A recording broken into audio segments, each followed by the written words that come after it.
That was General Mark Milley taking on his new role as the 20th chairman of the Joint Chiefs of Staff a little over a month ago, the principal military advisor to the president.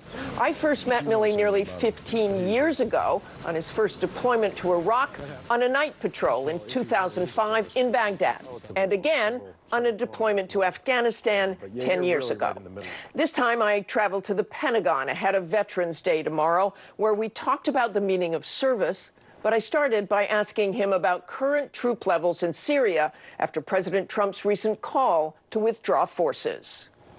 If I do my math and I look at the new troops going in and those going out, it could be more than 700 who remain. Well, there'll be less than 1,000 for sure, and probably in a 500-ish frame, maybe 6. But it's in that area. But we're not going to go into specific numbers because we're still going through the analysis right now. How important is it to keep an American presence in Syria? There are still ISIS fighters in the region, and unless pressure is maintained, unless attention is maintained on that group, then there's a very real possibility that conditions could be set for a reemergence of ISIS. So we're committed to do that. The footprint will be small, but the objective will remain the same, the enduring defeat of ISIS. We've now killed Baghdadi, the leader of ISIS. They've named a new leader. Tell us what you know about that new leader, and what effect, really, will the death of Baghdadi have on ISIS? His death will have a very significant disruptive effect on the organization as a whole. They have apparently replaced him with another leader. We do have a considerable amount of information on that individual, and we'll see in the days ahead, in the weeks ahead, in the months ahead, if he's able to piece together his organization or not. We'll pay close attention to him, and where opportunities arise, we'll go after him as well. Iran announced this week it would begin injecting uranium gas into centrifuges. They keep pushing this, making more provocative moves with their nuclear program. Where does this end? Iran's been a challenge for the United States, since the revolution in 1979. We hope diplomatic efforts will resolve the nuclear issue, the development of nuclear weapons with Iran, and we place our faith in the diplomatic efforts. But at the same time, we'll make sure that we maintain appropriate levels of military capabilities in the region to defend American interests if required.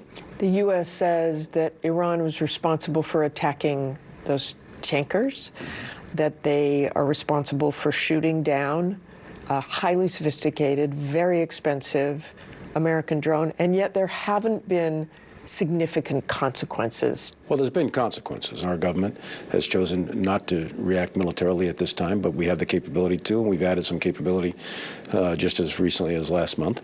And we'll see. It depends on the scope, scale, and nature of any kind of provocation that Iran does, or any kind of threat they do against U.S. forces in particular, or against U.S. interests or our friends and allies in the region. I want to move to Afghanistan. We have been in Afghanistan more than 18 years. What would you say to someone who is 18 years old, who, male or female, may end up serving in a war that began before they were born? Well, I think we have to go back to the original reason why we are in Afghanistan to begin with, which is 9/11. So we went there in order to make sure that Afghanistan never again would be a haven, a safe haven to terrorists that would attack the United States. That mission is not yet complete. And in order for that mission to be successful, the government of Afghanistan, the Afghan security forces are going to have to be able to sustain their own internal security to prevent terrorists from using their territory to attack other countries, especially the United States. That effort's ongoing. It's been ongoing for 18 consecutive years. I suspect it'll be ongoing into the future for several more years. And when you say that we're going to be there that long, that makes me think we'll be there that long in Iraq, in Syria, wherever the Islamic State is. I think that it's not just the Islamic State, it's other groups, but I think that we will be there for a significant amount of time because it's in our national interest to be there to help out. I want to ask you about Ukraine. Ukraine obviously has been a very hot topic of late. How important is the military aid to Ukraine, especially with Russia there on its border?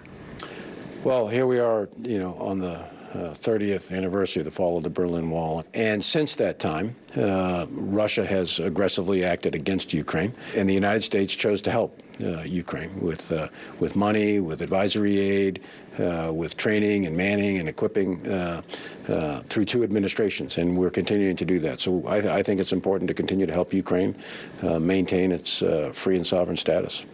And I want to ask you about Lieutenant Colonel Alexander Vindman, who has been testifying on the Hill. Do you have any questions about his loyalty? Do you know Lieutenant Colonel Vindman?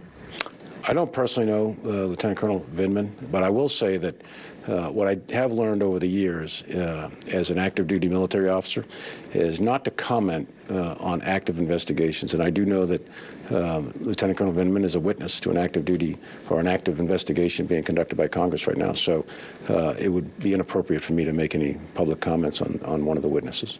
It is Veterans Day on Monday, and as I look at you and so many other veterans, I see especially those bars, those stripes on your right sleeve. Each one of those means 6 months in a combat zone.